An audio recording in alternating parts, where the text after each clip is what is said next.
are these people? This sort of kind of ties in with the first two in regards to, like, obviously we've our argue Palestine has been under occupation for the last 75 years and change, but then there's the Arab world like Yemen, Saudi Arabia, Iran, Iraq, Egypt, who are more than aware of what's happening, but are yet not doing much, if anything, to kind of support the Palestinians in their plight against Israel. And there's probably there is a reason for that. I don't think we've kind of gone into this in depth at all, but Ramzy Baroud did on Z Network that Consortium News pulled. Yeah. So he writes, hold on, let me get on my other screen. You got it. You could do it. Yeah, I believe in you. Yeah. So he writes about the Arab complicity in Israel's genocide. Arab failure in Palestine goes beyond disunity or incompetence. It reflects a much more cynical reality. So what does he mean by that? So we'll get into it. Explaining Arab political failure to challenge Israel through traditional analysis, such as disunity, general weakness, and a failure to prioritize Palestine, does not capture the full picture. The idea that Israel is brutalizing Palestinians simply because the Arabs are too weak to challenge the Benjamin Netanyahu government, or any government, I argue, even with that, the Zionist ideology in of itself. But, and can we make that distinction, please? It's Bibi is just one man out of Benjamin Netanyahu, out of a movement. So, yes, like, Collin, you get rid of Benjamin.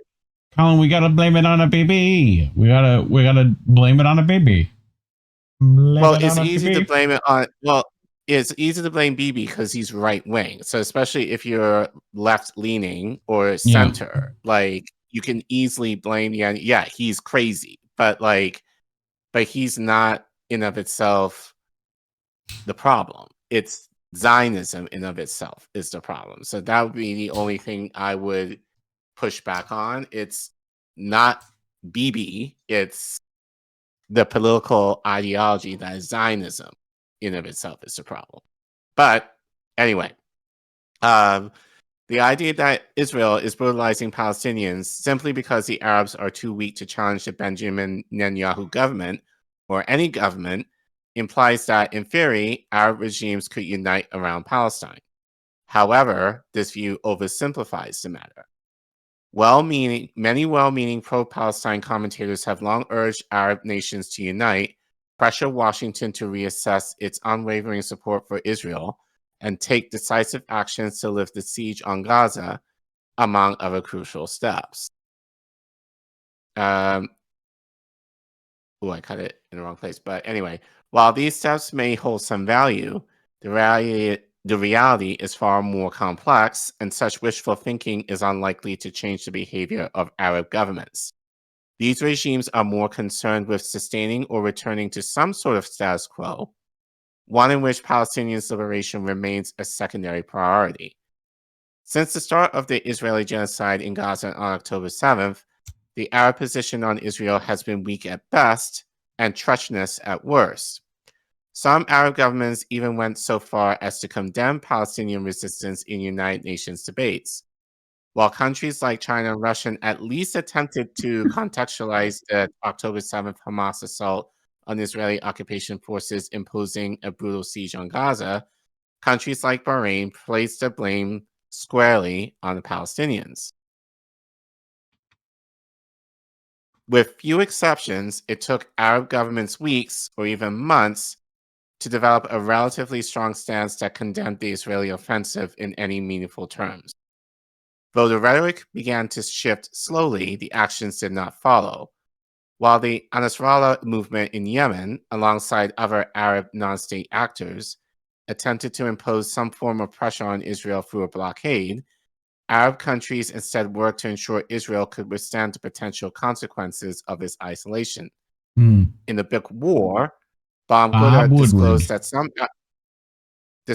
some Arab governments told then U.S. Secretary of State Anthony Blinken that they had no objections to Israel's efforts to crush Palestinian resistance. However, some were concerned about the media images of mutilating Palestinian civilians, which could stir public unrest in their own countries. That's very concerning. Just the pictures, that public unrest, not the actual slaughter. Right. Okay. That public unrest never materialized, and with time, the genocide, famine, and cries for help in Gaza were normalized, yet as another tragic event, not unlike the war of Sudan or the strife in Syria. For 15 months of relentless Israeli genocide that resulted in the killing and wounding of over 162,000 Palestinians in Gaza, official Arab political institutions remained largely irrelevant in ending the war. In the U.S., the Biden administration was emboldened by such Arab inaction, continuing to push for greater normalization between Arab countries and Israel, even in the face of over 15,000 children killed in Gaza in the most brutal ways imaginable. While the moral failures of the West, the shortcomings of international law, and the criminal actions of Biden and his administration have been widely criticized, the complicity of Arab nation governments in enabling these atrocities and for serving as a shield for Israel's war crimes is often ignored. The Arabs have, in fact, played a more significant role in the Israeli atrocities in Gaza than we often recognize, some through their silence and others through direct collaboration with Israel. Yep. Throughout the war, reports surfaced indicating that some Arab countries, UAE, actively lobbied in Washington on behalf of Israel, advocating against an Egyptian Arab League proposal aimed at reconstructing Gaza without ethnically cleansing its population, an idea prompted by the Trump administration and Israel. Yeah. The Egypt proposal, which was unanimously accepted by Arab countries at their summit on March 4th, represented the strongest and most unified stance taken by the Arab world during the war. Which the proposal, which was rejected, a bunch of how that was like a giant compromise, and it gave Israel a ton of incentives to try and do that, and still didn't work out. So, but the proposal, which was rejected by Israel and dismissed by the U.S., helped shift discourse in the U.S. around the subject of ethnic cleansing. It ultimately led to comments made on March 12th by Trump during a meeting with Irish Prime Minister Michael Martin, where he stated that no one's expelling anyone from Gaza. For some Arab states to actively oppose the only relatively strong Arab position signals that the issue of Arab failures in Palestine goes beyond mere disunity or incompetence. It reflects a much darker and more cynical reality.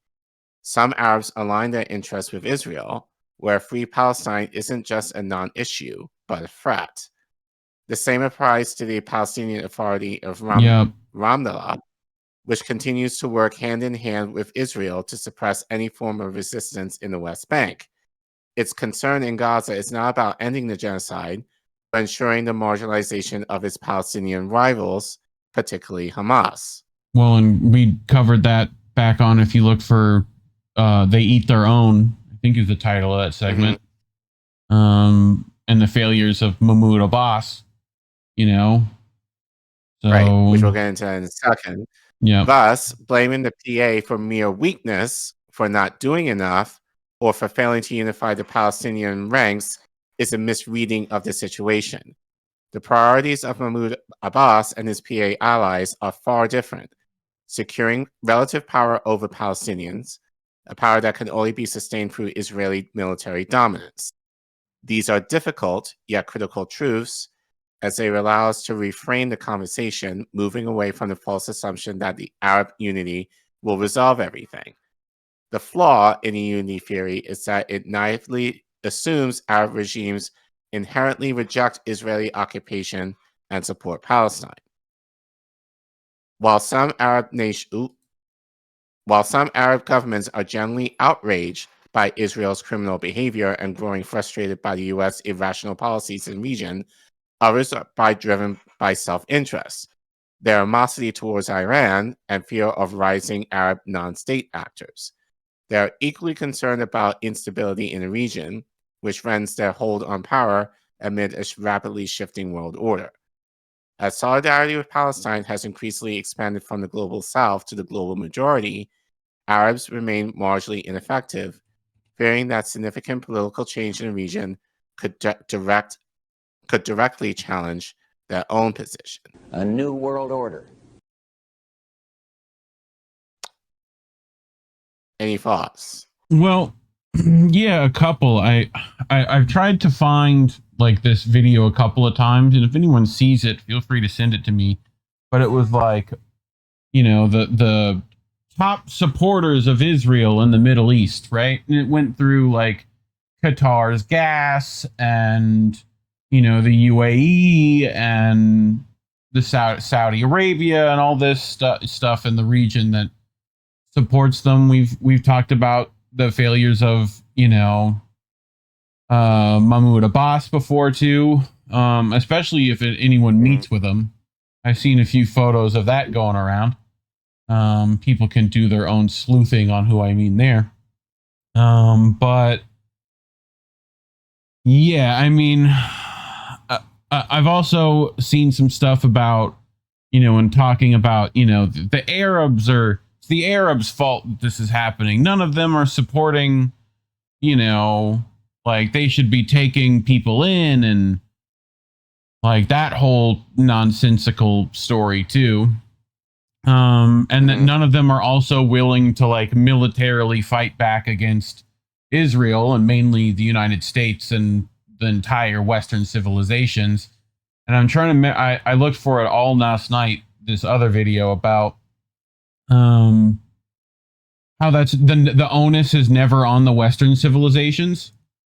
Like it's always put on courageous Arabs in the Middle East to fight back, you know, when they've been subjugated, bombed, and, you know, starved and, you know, proxy wars rampant in their region for the last, like, you know, century. So, but just another angle to this. But yeah, I mean, otherwise good stuff. So, not sure what the other thing is. Russia and China and how they're part of this too, right? So especially Russia, when the way Syria went, feel free to go look at the reporting from Vanessa and Fee and Eva on how Russia's complicit in that. So at least by de facto, they're still trying to get information on that, I do believe. But as of the way it looks right now, they chose one conflict to deal with at a time. So, you know. Right. But yeah, especially with these tariffs, which we're going to get to later tonight too, how that affects those. So, right. We'll see. But yeah, anything else you wanted to add? No.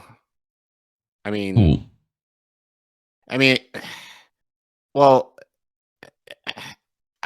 I hate saying this, but I don't. They're looking out. Basically, they're looking out for their best interests because many of them, looking at you, Saudi Arabia, wants to have their cake and eat it too. Like they're looking. Yep. I will argue that there are multiple agents. Sure. In terms of they're looking to be a part of BRICS, but they're also looking to be a part of the West. So, yeah, but I'm I sure can almost argue that, great. You know, right? So Abu Dhabi, and I can argue Egypt as well. Yeah. You know, like kind of playing both sides, trying to figure out what will be work in their best interests. So it's not so much weakness; it's just positioning for best advantage for themselves. Yeah. Yes. Versus being in solidarity, with Palestinians. I figure they just figure, well, we can afford to kind of toss them aside if it means stability for ourselves in the region. Because ultimately, anything that leads to, and I think the reality is, I think is kind of misgiven. I feel like if they kind of play into the hand of Israel being favored, that it would somewhat help them. But Israel has basically said they're looking to expand the borders, like well into the Middle East. So Egypt, in as far as south is there. So I think it's kind of almost foolish to believe that doing nothing would almost kind of make them favorable to Israel, when we've already reported many times that Israel's plan is to expand well beyond the borders that we have now. Correct. That's why they're invading Syria. That's why they're heading into Lebanon. That's why they're trying to recapture Egypt, or really trying to encourage, or at least at one point, to encourage Egypt to take displaced Gazans into their borders. So yeah, but it's just really looking out for their best interests, in order to placate to, I call Israel as a proxy of the West, but essentially to gain what they're able to gain from whichever major player wants to be involved with them, which includes Russia and China. Yep. Agreed. So I wonder what talking about this might get us. You know what I'm saying? Well, we'll see in a second if anyone would like to give us a tip, perhaps. Yay. Or not. Yay. No pressure. Money, please. But we're demonetized regardless by YouTube, so we don't get ads revenue. Sadly, we weren't getting that much anyway. But we can definitely depend on you guys, if you're able, if you'd like to. You can scan the QR code that you see on your screen, or go to the Ko-fi link that you see at the bottom of your screen. Or if you're on YouTube, you can type in !donate, all one word, and we'll take you to our Ko-fi page where you're able to give as little as $1 to help us out towards, paying for the programming that we use in order to do these shows. So we were able to break even, as well as help to finance our members in equipment that they need in order to improve upon that content. So if you're able to help us out in that way, we would appreciate it. If you cannot give financially, that's all right. You could still help us for free by liking, subscribing, and sharing our content. So we really do appreciate it. People? Hey! Oh! Big money, Sean! Ding, ding, ding, ding, ding, ding, ding. That's what I need to change it to. Whenever Sean gives, it's just like rolls, one-armed bandit. You know what I mean? Like hits the jackpot on him. But anyway, appreciate you, fam. But thank you, Sean. So Sean sent for the great reporting. Well, we're not reporting, we're commenting. So shout out to all our tried and true and trusted sources to be able to give you the stories that you're hearing on this show. So more for them than us. So, but thank you for the compliment anyway. But yeah, thanks for Sean for giving us that $10 donation and help us get to 3K. So we're actually almost there, honestly. I think we're just shy of 24. So hopefully by the end of the year, if not even sooner, we'll be able to hit 3K. Maybe sooner. So subscribe, please. We would appreciate it. And thanks for watching.